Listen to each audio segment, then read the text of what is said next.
வர தைரியம் வர்றா நமக்கு வேணா சிக்காம 320 2 7 ராமநாதங்கிறது யார் சார்? எதுக்கு சார்? 3000 மணி ஆர்டர் வந்திருக்கு.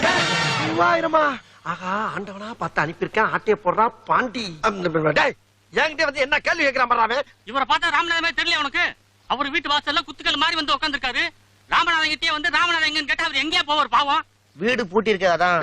நான் பூட்டை போட்டுட்டு புறப்பட்டு கிருகிருன்னு வந்துருச்சு உட்காந்துருக்கேன். அதுக்காண்டி என்கிட்ட வந்து ராமநாதன் என்ன அர்த்தம்? ஊருக்கு புதுசு சார். என்ன பண்ணலாம் புதுசு? இவனாச்சும் கொஞ்சம் கோவக்காரையா? நானா கொடூரமானவன். இப்ப நீ கேட்ட கேள்விக்கு என்ன கோவம் இருந்தா போஸ்ட்மேன் போஸ்ட் மாடமா இருப்ப நீ. அண்ணே விடுங்கண்ணே, அவன் தான் புதுசுட்டான்ல. எங்கே கேள்வி பண்ணு கொண்டாயா? கேட்கிறான். ஊருக்குள்ள வர்றப்பே ராமநாதன் யாரு எவரு எப்படி இருப்பாருன்னு என்ன விசாரிச்சுட்டு வர்றது. வந்தவன ராமநாதன் யாருன்னு ஏன் ராமநாதன் ஏன் கையெழுத்து இந்தா கொண்டா. என்னங்க ராமநாதன் போட்டுருக்கீங்க? மணி அடுக்கலாம் அப்படிதான் போடுவேன். அதான் எனக்கு சென்டிமெண்ட். போ டிப்ஸ் உனக்கு சம்பாரி டிப்ஸ் கிட்ட பிச்சை எடுத்துக்கிட்டு